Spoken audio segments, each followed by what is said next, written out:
প্রিয় দর্শক, আপনারা দেখছেন এখন বাংলা এমজি নিউজ। আমি এমজি নিউজের সঙ্গে রয়েছি সুভাষ। আজ বঙ্গীয় বর্ষের শুভ নববর্ষ।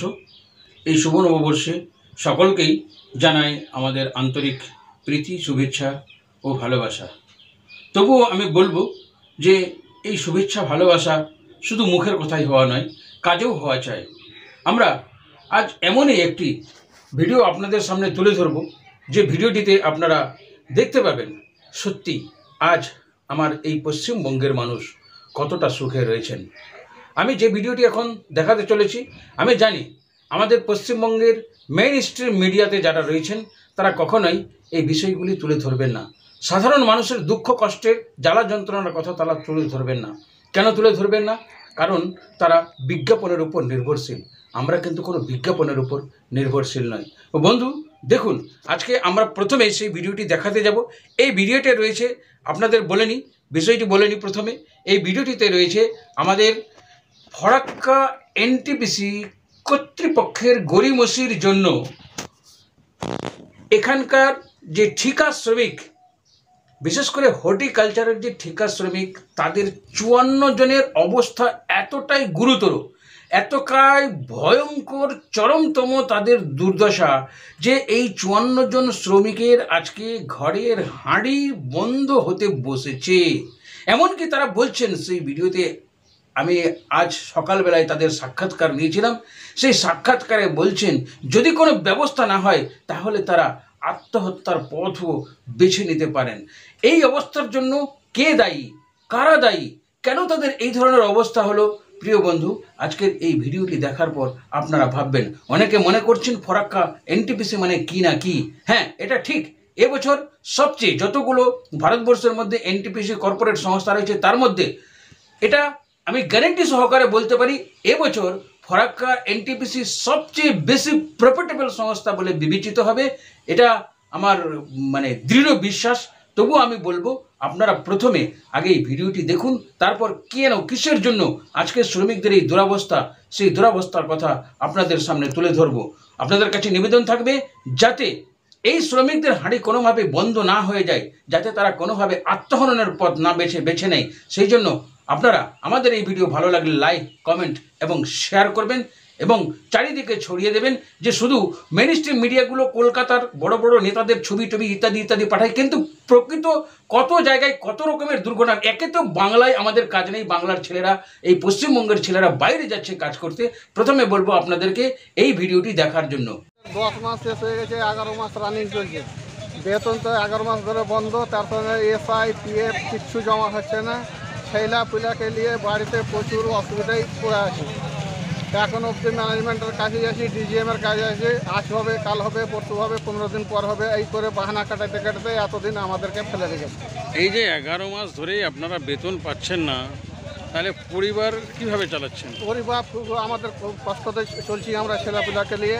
হ্যাঁ, লেখাপড়া থেকে সবই নষ্ট হয়ে গেল। হ্যাঁ, এই ভিতরে থেকেও আর করতে পারছি না, আমরা চলতে পারছি না। হ্যাঁ, এই বিভিন্ন করে আমরা চেষ্টা করছি, বারবার ম্যানেজমেন্টের কাছে যাচ্ছি, ডিজিএমের কাছে যাচ্ছি, ম্যানেজারের কাছে যাচ্ছি, এমনও ইনওয়ান গালাকেও বলেছি, কোনো কেউ চট করে মাথা লড়াই না, ঠিক মতন কাজ করছে না। কালকে একটা ইনওয়ান গেছিলো, দিয়ে কিছু কথা হয়েছে আমাদের সঙ্গে, কিন্তু সুরা এখন অবধি কিছু হয়নি। মোট কথা 11 মাস ধরে আপনারা কোনো সুরাহা পাচ্ছেন না? না, এটা নিয়ে 12 মাস চলছে? এটা 11 মাস রানিং চলছে। 11 মাস রানিং চলছে। তো এই যে 11 মাস ধরে আপনাদের বেতন চলছে না বা বেতন দিচ্ছে না, এই বিষয়টা আপনারাকে ম্যানেজমেন্টকে জানিয়েছেন, তা সত্ত্বেও কোনো সুরাহা হচ্ছে না? সুরা হচ্ছে না। তো তাহলে আপনারা আগামী দিনে যদি আপনাদেরকে এরকম বারে বারে ধোঁকাবাজি করতে থাকে, তাহলে আপনারা কোন পথ অবলম্বন করবেন? আমাদেরকে পথ বেছে নিতে হবে, সুসাইড ছাড়া আর কোনো রাস্তা আমাদের থাকবে না। এই ধরনের ঘটনা কেন ঘটছে? এই ধরনের ঘটনার কারণে প্রথমে ইপিএল ছিল, ইপিএলকে হটাবার পরে ল্যানোস্টিক কন্ট্রাক্টরের নিয়ম হয়ে গেছে 30টা লেবারে 30টা কন্ট্রাক্টর একটা করে কন্ট্রাক্ট দিয়ে 30টা পিও বের করতে যায়। ইন্টারেস্টি প্রচুর ঝামেলা করছে, এই নিয়ে সমস্যায় পড়েছি আমরা। আপনি কতদিন ধরে এই প্ল্যান্টে কাজ করছেন? আমি কাজ করছি 93 সাল থেকে শুরু করে। 93 সাল থেকে আজকে মোটামুটি তাহলে কত বছর? 2024। তাহলে আপনার এদিকে 2024 আর এদিকে 7, মানে মোটামুটি 24 আর সাথে হয়ে গেল আপনার 31 বছর। 31 বছর ধরে এরকম কতজন লেবার রয়েছেন এখানে? এখানে লেবার টোটাল লেবার আছে আমাদের 54 জন, প্লান্ট নিয়ে আর ফিলোস্টেন নিয়ে 54টা লেবারেরই এই সমস্যা। আপনি কোন ডিপার্টমেন্টে আছেন? আমি হর্টিকালচার ডিপার্টমেন্ট, ঠিকা শ্রমিক। এই বিষয় নিয়ে আপনাদের ঠিকাদাররা কি বলছেন? ঠিকাদারকে যখনই বলছি আমাদেরকে এনটিপিসি দিলে আমরা দিব, এই বক্তব্য। আপনার নাম? সমর ঘোষ, বাড়ি? চকিগ্রাম। বাংলা এমজি নিউজের দর্শক যারা আপনারা দেখলেন ভিডিওটি দেখার পর কি মনে হচ্ছে আপনাদের? ভিডিওটি দেখার পর এটাই মনে হচ্ছে যে সত্যিই তো এখানে ইউনিয়নগুলি দীর্ঘদিন ধরে আন্দোলন করছে, অথচ শ্রমিকদের কোনো প্রকার সুরাহা হচ্ছে না। কেন হচ্ছে না তার জন্য দায়ী কে? বন্ধু, আপনাদেরকে বলবো, এখানে এনটিপিসি যখন গড়ে ওঠে এবং গড়ে ওঠার সময় বিভিন্ন রকমভাবে এলাকার মানুষদেরকে নানান রকমের প্রতিশ্রুতি দেওয়া হয়েছিল। সেই প্রতিশ্রুতিগুলির মধ্যে প্রথমত ছিল এলাকার মানুষের যে পলিউশনের কারণে যে পলিউশন হবে তার জন্য ফ্রি হেলথ চেক আপের জন্য হেলথ কার্ড দেওয়া হবে। এলাকার 8 কিলোমিটার মধ্যে রাস্তা ঘাট, পানীয় জল, বিদ্যুৎ সমস্ত কিছু ফ্রি দেবে। কিন্তু দেখা গেল কি এগুলোর মধ্যে কোনোটাই তো করা হলো না। তার উপরন্তু যাতে এলাকার মানুষরা কোনো প্রকার আন্দোলন করতে না পারে সেই জন্য কর্পোরেট সংস্থা চতুরামির মাধ্যমে, চালাকির মাধ্যমে তারা কি করলো, যখন তারা 90-এর দশকে মোটামুটি 1990 সাল থেকে 2000 সালের মধ্যে তারা কি করলো, কি স্থানীয় যে সমস্ত ল্যান্ড ইউজাররা রয়েছে তাদের বলা হলো যাতে কোনো রকম প্রতিবাদ আন্দোলন এনটিপিসির বিরুদ্ধে গড়ে না উঠতে পারে, সেই জন্য তারা প্রতিশ্রুতি দিল ল্যান্ড ইউজারদেরকে যে এখানে আপনারা আপনাদের যারা ল্যান্ড ইউজার রয়েছেন তারা তাদের নাম নথিভুক্ত করান, আমরা তাদেরকে কন্ট্রাক্টরের কাজ দেব। এই কন্ট্রাক্টরের মানে ল্যান্ড ইউজার কন্ট্রাক্টর, যাদেরকে ল্যান্ডাস্ট্রিক কন্ট্রাক্টর বলা হয়, এই ল্যান্ডাস্ট্রিক কন্ট্রাক্টের সৃষ্টি করলো কে? ফরাক্কা এনটিপিসি কর্তৃপক্ষ। এই এনটিপিসি কর্তৃপক্ষ ল্যান্ড ইউজার সৃষ্টি করার পর দারুণভাবে তারা বেশ অনেক বছর 15-20 বছর কাজ করলো। 15-20 বছর কাজ করার পরে সেখানে তারা যে কাজ করছিল তারা এনলিস্টেড তো হলো থ্রু ইউপিএল নামে একটি সংস্থা ছিল, যে সংস্থার মাধ্যমে তাদের কোড মোড যাবতীয় পিওটিও সমস্ত কিছু, ইএসআই পিএফ সমস্ত কিছু এই ইউপিএল এর মাধ্যমে সরবরাহ হতো। কিন্তু হঠাৎই দেখা গেল একটা সময় আসলো যে এনটিপিসি এই ইউপিএল সংস্থাকে এখান থেকে উঠিয়ে দিল, তাদেরকে এখান থেকে তাড়িয়ে দিল। তাড়িয়ে দেওয়ার ফলে কি হলো, যারা ল্যান্ড ইউজার কন্ট্রাক্টর বা ল্যান্ডাস্ট্রিক কন্ট্রাক্টর ছিল তারা কিছুদিন পর্যন্ত তো কাজ পেল, কিন্তু আধুনিক যে অর্থ ব্যবস্থা ভারতবর্ষে গড়ে উঠল সেই আধুনিক অর্থ ব্যবস্থার মাধ্যমে দেখা গেল যে তারা কিন্তু আর এই অর্থ ব্যবস্থা বা এই ল্যান্ড ইউজার ল্যান্ডাস্ট্রিক কন্ট্রাক্টর তাদের নামে লিস্টেড রয়েছে, কিন্তু তাদের কোনো বড় কাজ দেওয়া হয় না। 2 লক্ষ 3 লক্ষ 4 লক্ষ টাকা এরকমের কাজ দেওয়া হয়। বলা যেতে পারে যে অবৈধভাবে এই সমস্ত ল্যান্ডাস্ট্রিক কন্ট্রাক্টরকে এনটিপিসি প্রথমে নিযুক্ত করলো তাদের কাজ উঠানোর জন্য, তাদের স্বার্থ সিদ্ধির জন্য, এবং তাদের যাতে কাজে কোনো রকম বিঘ্ন সৃষ্টি না হয় এলাকার নেতৃত্বকে তারা বোঝাতে সক্ষম হলেন যে এইভাবে কাজ হলে এইভাবে তারা তাদের কাজগুলো উঠিয়ে নিতে পারবেন। এখানে অনেক মেগাওয়াট বিদ্যুৎ উৎপন্ন হয়, এখান থেকে বাইরে বিদ্যুৎ যায়।